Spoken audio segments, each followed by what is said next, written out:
wish I had done better in school. And then I could have been a zoologist or something. If I had to redo it all over again, that's what I'd do. Go to school. All right, good afternoon, everybody. Welcome. My name is Lauren, if I haven't met you earlier. I'm one of the reptile keepers here at the St. Augustine Alligator Farm. I'd like to welcome you all to our feeding demonstration. Before we get started, though, just a handful of safety concerns to go over with you while inside our park today. First, please no children on top of the shoulders while walking around. We do have a lot of low walls and low-hanging signs. Hi. He's like, I'm ready to go. We do have a lot of low walls, low-hanging signs, like I said, so it does make us a little bit nervous with kids up so high, especially with a very large open enclosure like this one. Also, please don't hang anything over the sides of the enclosures, maps, cameras, sunglasses, anything not attached to you. It's buzzing? Oh. There we go. All right. Sorry, problems with our speakers. I said, hold on to your belongings. If you happen to drop something in, alligators are very curious animals by nature, so they may try to investigate your dropped item, and the way an alligator investigates anything is by trying to eat it. And something simple like a pair of sunglasses can actually make one of our animals pretty sick. So if you have any cups sitting along the edge, please grab a hold of them. One little gust of wind, they go falling in. It's never any fun trying to retrieve that. So with that all out of the way, I go ahead and get started. Like I said, what I'm doing today is a feeding demonstration. So it is just a demonstration. I don't plan on feeding all 41 alligators in here today. That would take me a very, very long time to accomplish. There's a lot in here. But on top of that, alligators don't really need to eat as often as people think they do. They see these really good-sized animals. Their first thought is, oh my gosh, how much do you have to feed them per day? Well, it's not per day. It's about once a week they eat. And they don't really need to even eat that much. So a good-sized male, like Fluffy here, is about 12 feet. He can survive and grow off of 80 to 90 pounds of food a year. And that's it. That's all they require. So that's pretty much like one sandwich a week for us is all they really need. And it doesn't seem like a lot, but if you take a look at any of our alligators, none of them look like they're wasting away. They're all very well fed here. Now, out in the wild, alligators are apex predators. They're top of the food chain, but they're also opportunistic eaters, so they eat a little bit of everything. So not only small mammals and birds, you're looking at turtles and fish, crustaceans, bugs, really anything they can get a hold of, they're going to eat. And when you bring them into a captive situation, it's actually kind of difficult to create a diet that meets all of their nutritional needs. In the past, a lot of places fed out just chicken or just rats, and granted, they got some pretty big alligators, but they weren't necessarily getting healthy alligators that lived for a really long time. So a number of years ago, we had a company called Missouri come here to try to help us create a pellet that met all their nutritional needs. So you've seen me, if you're here at the 11, toss some of them out. This pellet is their actual diet here. So this little thing has anything and everything they need to survive and grow. This nice little handy-dandy compact form. Of course, what's really nice about it, you toss it into the water and it floats. So it gives alligators a chance to grab a hold of it and steal it away from another one. So we don't just feed one at a time. We toss in a whole bunch and let them eat as many as they like, and you're just going to keep sneaking up on me, so I'm just going to go ahead and stop you there. Now, the stick that I have, I'm not really hitting her with it. I'm just touching her lightly. It's part of our training here. I'm trying to let her know, hey, I'm not feeding you. Go back in the water because I don't trust you. That's pretty much what it is. The females in here are untrustworthy. That sounds really bad, I know. They're pretty vicious. They will steal food and they will sneak up on us, and they're females. So this pellet, like I said, works great for their overall diet, but for feeding demonstrations, it's not as exciting when you toss it and it's there, but not so much. And on land, it disappears. The alligators can't really see it, so it doesn't work out, when they're all out there. So for the feeding demonstrations, we like to stick with something a little bit bigger and brighter that people love to see go flying through the air. And obviously, Pumpkin here is very, very excited about this today. Aren't you, sweetheart? So I got some very nice, lovely, lovely looking whole chickens to toss out to the alligators feathers and all. Now, it is good for them to get whole food occasionally because they're getting everything, you know, everything that's inside, the feathers on the outside. It's good for them to be able to crunch stuff up like that. So if you're lucky, you'll get to hear, you know, some nice crunching of the bones right before lunchtime. We know it's a great thing. Really helps out if you're hungry.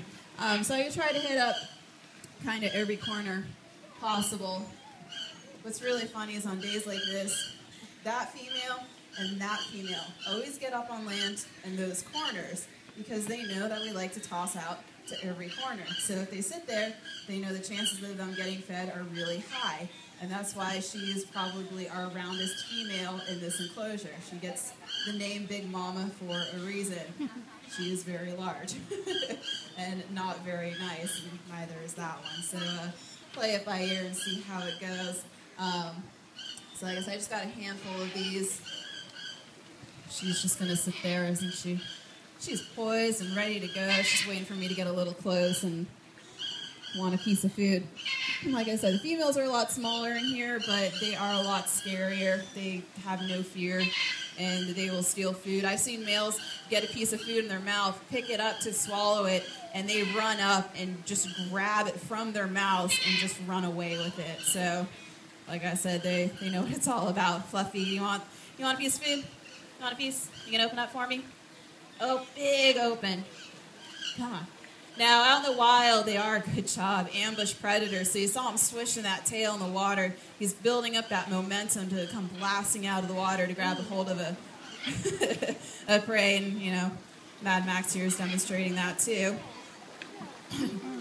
Staying away from Mad Max today. There's a reason he's called Mad Max. He's a little bit on the crazy side. All right. So we'll come over here. Skipper, are you hungry? Skipper. Skipper. Hi. Come here. You're not Skipper, but you're going to push Skipper out of the way. So our alligators in here do have names. We do that for training purposes, you know, call them. That way we're not having 41 alligators approach us for food. There's nothing quite like having a bird just going to fly at your face while you're in here. That's a little interesting. So normally they're pretty good about coming over to their names because they don't need food. Skipper looks like he's a little bit in a mood. They do get into bad moods occasionally. They'll sulk, especially if you accidentally hit them with a piece of food and they don't really like it. They'll just kind of sink to the bottom and ignore you. So since he's backing up and obviously not very hungry, and you are, Hunter, you want to lift up your head for me? Come on, open up. I know you got an alligator on your back, but you can move him. Come here. So if you're here at the 11, you probably heard me talk about Hunter. He's our second longest alligator in here. He's 13 feet long. He's only 6 inches shorter than our longest alligator, which is Bomber here. Bomber is 13 feet 6 inches, and he's obviously a little bit on the jealous side that I fed Hunter and not him. So as a treat, you just want some biscuits real fast? Want to open up for these? So even though these are small, they obviously really enjoy them. I didn't call you at all. And they'll sit there and open up their mouths for even a small little biscuit. So it kind of shows out in the wild, you know, they're willing to take pretty much anything. She's just so adorable. She's our smallest one in here. And normally we don't put small alligators of this size in the lagoon because we do have some rather large ones. But she just kind of fit in right away and hangs out with all the large ones, and they leave her alone. So it's worked out pretty well, and she is just really cute too. And I'm being stalked from behind. That's always fun. Alrighty, so for folks over there, just kind of show off our females. I don't know what you're doing. I didn't call you. No. So in cases like this with our training, when you're a new keeper, this can be a little bit intimidating because you have a rather large alligator coming at you. So a lot of times your first instinct when you're new is, oh my gosh, this alligator's coming at me, let me just toss him a piece of food and he'll leave me alone. But what you're doing is you're actually teaching that alligator that every single time you come down in here, he should respond to you like that and you're going to give him food. And that's how an alligator trains keepers. It works out pretty well in the beginning because, you know, that's a rather large animal, but you have to learn to walk away from them and be like, I didn't call your name, you're not getting fed, and eventually he will hopefully back up, or he will just continue stalking me and wait till I turn around. And that's, you know, when I hope that somebody will scream and let me know there's one behind me. That's always appreciative. Not cameras getting lifted up and smirks all around. It does happen. Luckily for me, though, I'm a girl, so most people want to see me make it out alive, so I get more warnings than the guys do, so that's kind of nice, but kind of our main goal here is to never end up on YouTube for a horrible reason. I think that's a great thing to, keep in the back of the head. So I'm going to toss one over there. Let's see if she's got her head lifted up. See if she's a little interested in food. Ooh. See that nice little swing from her. Now, an issue with alligators with their eyes on top of their head, you saw she did that initial reaction to it, and then she just stopped. So when a food item lands on the ground, it's landing below their line of sight, so they can't see anything down in front of them. So what you see her doing is she's starting to rake her jaws around. She's using all those sensory organs to try to figure out where that food item is to pick it up. So sometimes they'll wait, too, and see if that food item is going to start moving again so that they can locate it. But obviously, since it's a dead chicken, it's not going anywhere. So it may just take her a minute so you guys get a little show within a show over there. Now, she's pretty lucky because if there's another female nearby, the other one might run in and grab hold of it from her. Hi. Are you zoned in on me? Yes, you are. That's Lockjaw. He's not really my friend. He thinks he is, but he's really not. We don't have the best relationship in the world. Isn't that right? All right, so I'll take a little stroll around Looks here. a little nervous, so like I said, I want to feed her. She's a little too large, so Handsome's over here.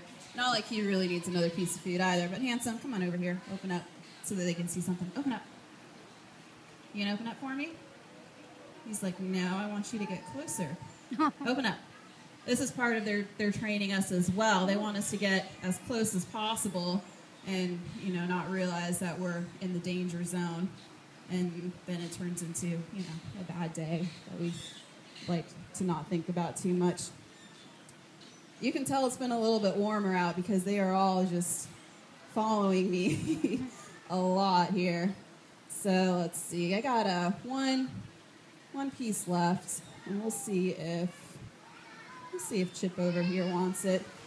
See if he's in a good mood. Show off a little bit of a high walk for you folks if we can. Chip. Hi. It's a big, beautiful. You started it. Nice high walk for you there. That's a big alligator coming off of the land. You gotta keep walking. Come on. He's like, I'm so close. There you go. Good job, buddy. Now you see what he's doing? Kind of looks a little bit like they chew up their food. But a nice little fun fact about alligators is they don't actually chew their food. Their jaws only go up and down, not side to side like ours. So I think he's kind of savoring it at the moment. But when it looks like they're chewing, what they're actually doing is rearranging food items in their mouth to make it easier to go on down into their stomachs. They also don't have the muscles in their throat like you and I do to help swallow food, so they rely on gravity. That's why you'll see them tilt their head back and just kind of let that food go on down in there. But, all right, so that was my last piece of food. Double check there. It sure was. Thank you guys so much for coming out. If you have questions about anything, I'll be hanging out over there. Happy to answer them for you. If not, next show will be 1 o'clock over in the theater. And in the meantime, if you have an interest in seeing what a real alligator feels like, we do have a small taped up